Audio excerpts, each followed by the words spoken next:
Hello and welcome to this edition of Phi TV. I'm your host, Brad Swanson. We are coming to you from inside the Florida Capitol, and today we are joined by Representative Kamia Brown. Again, we love having her on Phi TV. We're talking about Juneteenth, an incredibly important holiday. And Representative Brown, while we love her for her advocacy, for her issues and everything, you have a unique perspective. You have a young son, and seeing you as a mom is amazing. But when you look at Juneteenth, and then you think about what that represents, and you look on your son, and you think about all the things you want for him, where does your mind go? Well, it takes me back to just many of the generations that have come before me, of those who had aspirations and dreams for a brighter future for their little one. And so, this part is special to me because I've always respected that of many of my mom and my grandparents, great-grandparents.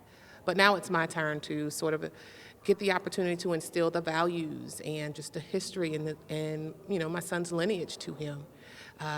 And just to let him know how far we have come and sort of passing that torch as to where he is to go and the destinations he are to reach for his future. Well, we know in watching you and your career, you have been, it looks, at least on the outside, like unafraid to take on any challenge, running for office, an African-American female leader in the process. And, we look at this young man that all of us love seeing him run around the Capitol.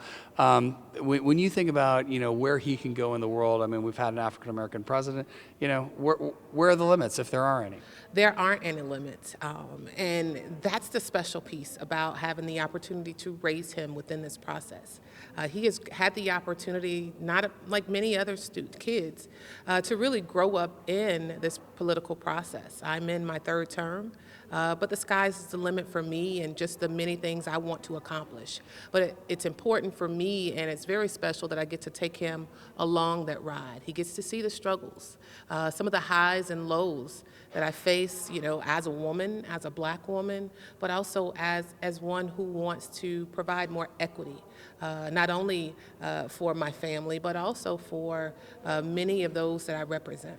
Yeah, I think that's the thing that you get to see more than anything. You get to see the challenges of the very challenged in your district, and every member gets to see the most challenged in their district because they hear from the advocates from those folks, to the most successful in their district, the businesses, the folks that are succeeding.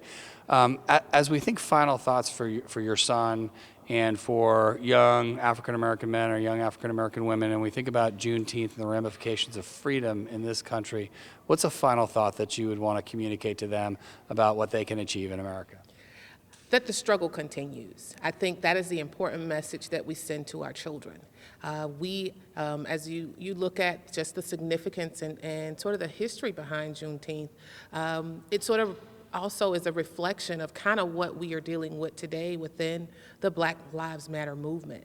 What we have seen post George Floyd, and now with having a country now to sort of really highlight and kind of look and take a closer lens into this particular issue we have, but also how we as a country can improve many of the circumstances or the opportunities that many African Americans have. It's left up to us to make sure we provide a better future for our children, and specifically for my son. The future is bright, but we are in a struggle right now to make sure that we continue with that fight to make sure it is easier for that next generation to come behind us. Well, we know you've been a passionate and will continue to be a passionate fighter for that struggle, but also to unite all the parties involved, regardless of their ethnicity, to find the solutions to those challenges. So for us, at least, we're grateful that you came on Phi TV to talk about Juneteenth, and we just appreciate you so much. Thank you so much for having me. Appreciate it. It's our pleasure. That's all the time we have for this interview. For more great interviews like this one, make sure you hit us up on our social media feeds. And for now, thanks for tuning in.